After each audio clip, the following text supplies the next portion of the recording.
tous, c'est Jessie de Sofapreneuse. Donc je reviens avec une nouvelle vidéo pour vous parler d'un échec. J'ai voulu lancer un produit d'information et j'ai fait un flop. Donc dans cette vidéo, je vais vous expliquer comment s'est fait ce lancement. Je vais essayer d'analyser les raisons de cet échec. Et voilà. Moi j'ai voulu lancer un produit d'information, pas sur le blog Sofapreneuse, mais sur un autre blog que je tiens. Donc c'est un blog sur la beauté ethnique. Moi j'appelle ça ethnique parce que je m'adresse plutôt à des femmes noires. J'ai créé ce blog en 2015 parce que je souhaitais partager ma passion et mon expérience sur tous les cheveux de type africain. Parce que dans le commerce, en règle générale, c'est assez difficile de trouver des produits pour entretenir ses cheveux, surtout quand on vit en Occident, parce que voilà, le cheveu africain n'est pas forcément adapté pour vivre dans des climats froids. Voilà, c'est un peu pour planter le décor. Je ne tiens pas à communiquer le nom de ce blog. Après, vous pouvez faire vos recherches si vous voulez. Je pense que vous me retrouverez. Mais j'ai pas forcément envie de communiquer sur le nom du blog. C'est plus pour faire une étude de cas sur pourquoi mon lancement n'a pas marché et voilà, c'est une leçon pour l'avenir et pour aussi vous mettre en garde sur pas sur l'argent, mais sur voilà, les lancements de formation sur Internet, sur ce que vous voyez et l'envers du décor. Comment j'ai fait ce lancement de formation. Donc, j'ai utilisé une technique que je vois chez beaucoup de marketeurs. Donc j'ai lancé une campagne de publicité sur Facebook et une campagne aussi gratuite, on va dire. Donc j'ai lancé une campagne sur Facebook dont j'ai ciblé donc des personnes qui ont les mêmes caractéristiques que les gens qui sont déjà sur ma chaîne Facebook. Donc c'est des personnes voilà, qui ont des centres d'intérêt, cheveux afro, etc. Donc pour planter le décor.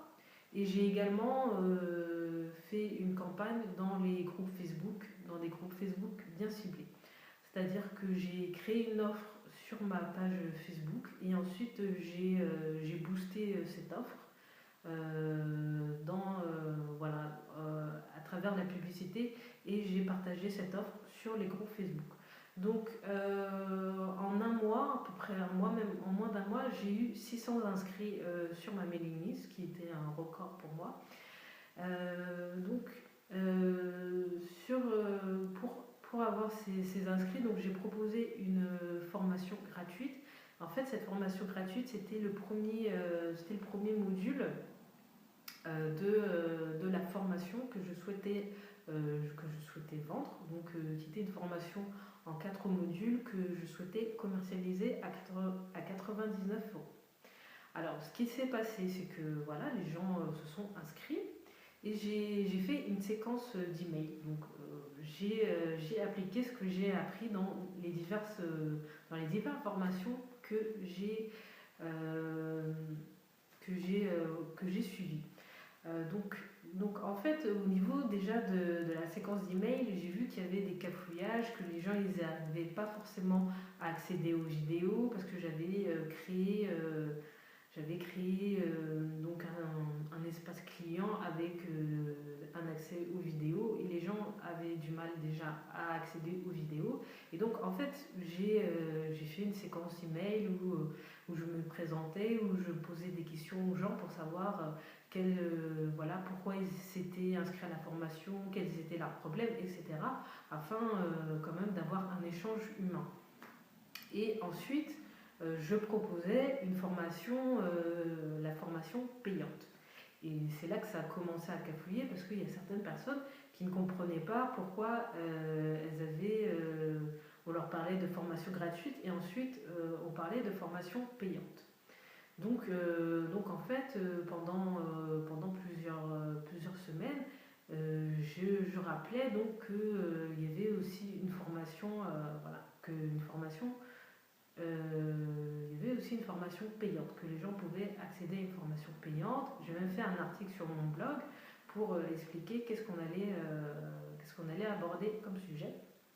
Et ça a vraiment été le flop. Le flop total. C'est-à-dire, quand je dis flop, c'est-à-dire qu'il n'y a eu aucune vente. Alors, donc je continue, mais malgré tout, je continue à envoyer des mails pour lancer, pour rappeler qu'il y avait une formation, mais je n'avais aucun retour, même pas quelqu'un qui me disait arrête de m'envoyer des mails. À la rigueur, je n'avais aucun retour. Et après, je me suis décidée à envoyer un mail pour savoir pourquoi les gens n'achetaient pas. Et j'ai eu très peu de retours, mais j'ai quand même eu des retours qui m'ont voilà, conforté dans l'idée. Enfin, avant même que j'envoie le mail, j'avais retiré le produit de mon blog, etc. J'ai arrêté de proposer ce produit.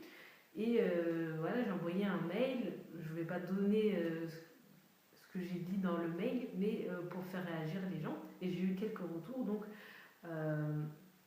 un certain nombre de personnes m'ont dit que mon produit était trop cher, que ce que je proposais était trop cher, que le problème de ma formation, donc c'est une formation pour s'occuper de ses cheveux, des cheveux de type africain, c'est qu'en plus il faut acheter des produits en plus, donc ça fait un gros budget, alors que j'avais proposé que les produits soient livrés avec la formation, mais bon, ça n'a pas marché. Et donc en fait, donc voilà, en fait, ce qui à chaque fois revenait, c'est le prix. C'est le prix. Et donc je me suis interrogée, parce que quand quand quelqu'un vous dit que vos prix sont, que ce que vous proposez est trop cher, je ne vais pas dire c'est une ruse, mais des fois, il faut prendre ça avec des pincettes. Est-ce que, il y a des pirouettes. Des fois, vous pouvez vous en sortir en disant oui, mais vous pouvez payer en plusieurs fois si vous voulez, machin. Je vous fais une offre. Si vous prenez ça, je vous mets un bonus, etc. Ça peut marcher. Mais le problème, en fait, c'est que depuis que j'ai lancé cette activité, je suis toujours confrontée à cette histoire de prix pour tout, et enfin pour tout type de prix. Parce que moi, dans cette activité-là, je vends aussi des produits physiques, donc je vends des produits j'ai même fait tester des produits que les gens peuvent toucher. Donc il n'y a pas que des produits d'information, parce que c'est vrai que c'est difficile quand même dans ce domaine-là. En plus, dans ce domaine-là, il n'y a quasiment pas de produits d'information. Enfin, moi, j'en ai pas. Enfin, qui se vendent en tout cas, qui se vendent à grande échelle, il n'y en a pas. Donc déjà, c'est assez difficile. Mais depuis que je suis dans cette activité-là, je suis confrontée toujours à ces histoires de prix. Et je commence à me poser des questions, parce que moi j'ai des produits physiques qui commencent à 7 euros. Donc quand on est rendu au point où des gens vous disent 7 euros c'est trop cher, voilà, je commence à me poser des questions. Parce que moi j'ai commencé à vendre des produits en affiliation sur Sofapreneuse. Je vais être claire là-dessus. J'ai vendu quand même une formation à 297 euros. Une formation en ligne. Alors, c'est vrai que quand je compare que je galère à vendre même des produits à 7 euros sur cette activité-là, et que à à côté, je vends des formations, même si c'est en affiliation, c'est pas moi qui l'écris, c'est encore mieux, vous me direz, à 297 euros, je m'interroge. Alors, et puis, donc, en fait, l'interrogation, c'est. Alors, je, donc, je me pose. Donc, la question que je me suis posée, c'est au niveau du ciblage. Est-ce que j'ai ciblé les bonnes personnes? Est-ce que j'ai ciblé des personnes qui sont vraiment, qui sont vraiment intéressées par avoir une solution pour s'occuper de leurs cheveux? Donc le ciblage, parce que j'ai ciblé assez large, j'ai ciblé des personnes également qui vivent en Afrique. Donc bon, vous savez que le souci en Afrique, c'est que les personnes n'ont pas forcément des moyens de paiement, mais sur la plateforme où j'avais hébergé la formation, il y avait une possibilité de payer en Western Union, par exemple. Donc, est-ce que le fait d'avoir ciblé également des personnes qui vivent en Afrique, est-ce que c'était judicieux? C'est vrai qu'au niveau de la publicité, ça coûte moins cher, il ne faut pas se leurrer, mais est-ce que c'était judicieux? Ensuite, ce que je me suis posé comme question, c'est le positionnement. Parce que c'est vrai que sur alors le positionnement, moi j'ai un blog également sur les concours de la fonction publique, donc oui j'ai beaucoup de blogs. C'est vrai que mon positionnement en tant que sur les concours de la fonction publique est assez clair parce que je suis fonctionnaire depuis 10 ans, j'ai réussi beaucoup de concours, donc j'ai fait des vidéos qui apportent beaucoup de contenu et du contenu qu'on ne trouve pas forcément sur internet de manière gratuite. Donc c'est vrai que je pense qu'au niveau du positionnement, au niveau du contenu, j'ai réussi à me démarquer. Donc alors que sur le blog sur lequel je suis en train de parler, où j'ai fait mon flop, c'est vrai que mon positionnement, je pense, n'est pas forcément clair et les personnes qui viennent sur un blog ne s'attendent pas forcément à ce qu'on leur fasse des propositions commerciales. En tout cas sur cette niche-là. Parce que c'est vrai que, par contre, sur Sofapreneuse, dès le premier mail, je fais des offres commerciales. C'est-à-dire que les gens qui viennent sur mon blog savent tout de suite que je vends des produits en affiliation et il n'y a pas d'ambiguïté. Donc les gens et puis je le vois dans les mails que je reçois, il n'y a pas d'ambiguïté, les gens savent que je suis là pour vendre. Alors que vraiment sur cette niche-là, j'ai l'impression qu'au niveau du positionnement, on me voit seulement comme une blogueuse, une youtubeuse qui fait des vidéos, peut-être pour s'amuser, je sais pas, et qui de temps en temps vend des produits. Mais je sais pas, parce que j'ai eu aussi un mail contradictoire d'une personne qui pensait que j'étais une personne connue, reconnue dans le milieu de la beauté, etc. Donc voilà, j'ai le sentiment que mon positionnement est, est flou sur cette niche-là. Je pense également qu'au niveau de la présentation de ma formation, j'ai pas bien, j'ai pas bien expliqué les choses. J'ai pas, j'ai pas forcément bien expliqué qu'il y avait une offre commerciale derrière. Et également, j'ai pas assez, sans doute, expliqué les bénéfices voilà, de ce que je pouvais apporter en termes de résultats aux personnes qui allaient acheter cette formation.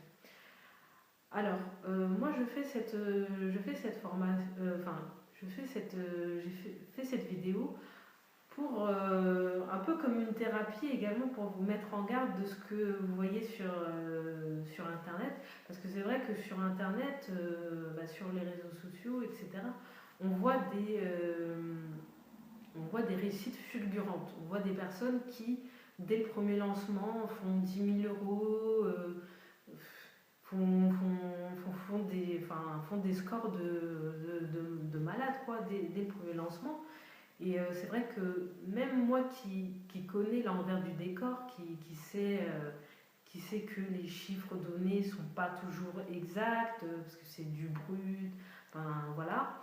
Mais moi, je me dis, mais c'est pas possible, je vois des gens, ils ont commencé après moi, ou ils ont voilà, des produits qui cassent pas une brique, ils font, ils font des lancements, ils ont des résultats, etc.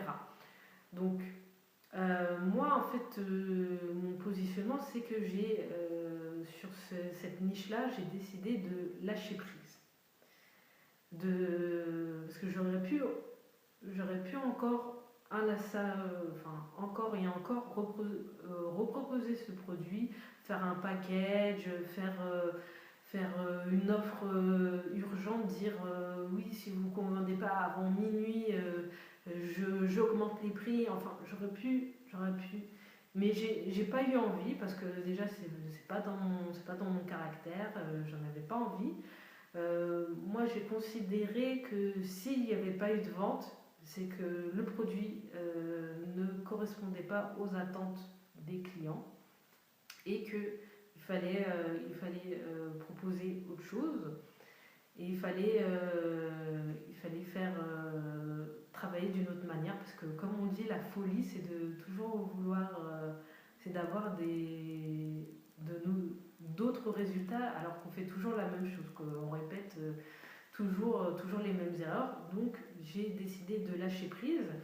Et en fait, avec Sofa Preneuse, ce projet de Sofa Preneuse, en fait, c'est une sorte de thérapie, c'est un entraînement pour moi pour vendre, pour vraiment vendre et ne plus avoir peur ou honte de vendre, parce que je pense aussi les raisons de mon échec sur cette niche-là, c'est que pendant des mois, j'ai eu peur de vendre, de faire des offres, et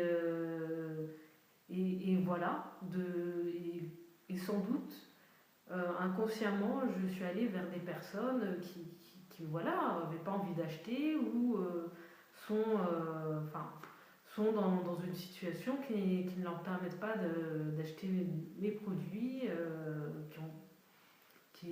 voilà, ne sont pas forcément intéressés pour acheter, préfèrent seulement du conseil gratuit. Mais bon, le conseil gratuit a ses limites, quoi, parce que bon, recevoir des emails le dimanche à pas d'heure et devoir y répondre gratuitement, ça va un temps. Ça va un temps. Mais bon. Voilà, en fait, c'était déjà pour vous expliquer un peu comment ça se passe un lancement, que c'est pas toujours une réussite, qu'il y a aussi des échecs, il y a aussi des échecs, hein, même les personnes, enfin, parce que c'est vrai qu'on a tendance à l'oublier, mais même les personnes qu'on voit sur le devant de la scène, elles ont énormément échoué, elles ont lancé des produits que personne ne voulait, et c'est vrai que, enfin, dans le monde dans lequel on vit, dans le monde où on veut tout de suite, bah, on a tendance à oublier que pour réussir, il faut aussi passer par l'échec. En fait, c'est une vidéo, on pourrait dire une vidéo de motivation. C'est pour vous dire aussi de jamais lâcher, de ne pas lâcher l'affaire, mais d'être persévérant, mais pas obstiné. Parce que moi, j'ai décidé vraiment de ne pas m'obstiner parce que je commençais à sentir que ça me faisait mal. Parce que je me suis sentie, je vous avoue, je me suis sentie blessée. Que personne ne veuille acheter mon produit, hein, je veux dire clairement. Parce que je me suis quand même investi dans ce projet. J'ai donné, j'ai donné de mon temps pour les gens. J'ai dépensé beaucoup d'argent. Enfin, beaucoup d'argent. À mon échelle, c'est beaucoup dans ce projet-là. Et voilà, ça. Enfin, je vois toujours pas les résultats, alors que c'est un blog. Enfin, voilà, c'est un projet que j'ai lancé en 2015 et on est en 2017 et je fais quasiment pas de vente. Donc voilà, je commence à me remettre en question, je suis en train de me remettre en question là-dessus. Alors c'est un projet que pour l'instant j'ai mis en suspens, enfin j'y vais mollo quoi, parce que je commençais aussi à voir que tout l'écosystème que j'avais mis autour de ce blog commençait à s'effriter. J'ai créé un groupe Facebook aussi. euh, j'ai créé un groupe Facebook par rapport à ce blog, enfin un écosystème, et même mon groupe Facebook, que je commençais à le voir mourir, c'est-à-dire que je voyais que les gens n'interagissaient plus, ne postaient plus rien, donc je me suis dit, bon, faut faire quelque chose, donc j'ai nommé une administratrice, donc il y a quelqu'un qui gère le groupe avec moi, et voilà, ça commence à repartir, et puis il y avait voilà, il y avait certaines situations aussi qui étaient bloquées avec mes partenaires, parce que j'ai quand même commencé à faire des partenariats, et donc là ça commence à se débloquer. Enfin, il y a un certain nombre de choses qui étaient bloquées depuis plusieurs mois, plusieurs semaines, et là ça commence à se débloquer, donc j'ai décidé vraiment de lâcher prise, de me mettre un peu en retraite de ce projet-là, et puis bah, là je suis sur Sofapreneuse qui m'apporte bon, qui m'apporte pas forcément beaucoup d'argent, même si j'ai commencé à faire des ventes. Mais voilà, enfin, de voir que j'ai des résultats déjà sur Sofapreneuse, alors que j'ai lancé le blog en début d'année, je suis assez impressionnée. Et donc, voilà, je m'interroge sur les méthodes que j'ai employées donc, pour le lancement de ce produit qui n'a pas marché. Donc, voilà. C'était, enfin voilà, je voulais partager cette vidéo avec vous pour vous dire qu'il n'y a pas que, c'est pas tout beau tout rose quand on se lance c'est un business, hein, c'est de l'entrepreneuriat, c'est pas tout beau tout rose, il y aura des échecs, vous allez avoir du rejet, ça fait partie du jeu aussi également, et voilà, mais faut rien lâcher. Si c'est vraiment dans cette voie que vous voulez vous lancer, faut y aller. Voilà. J'espère que cette vidéo vous a plu, donc n'hésitez pas à laisser des commentaires, à vous abonner à ma chaîne YouTube. Je vous dis à bientôt.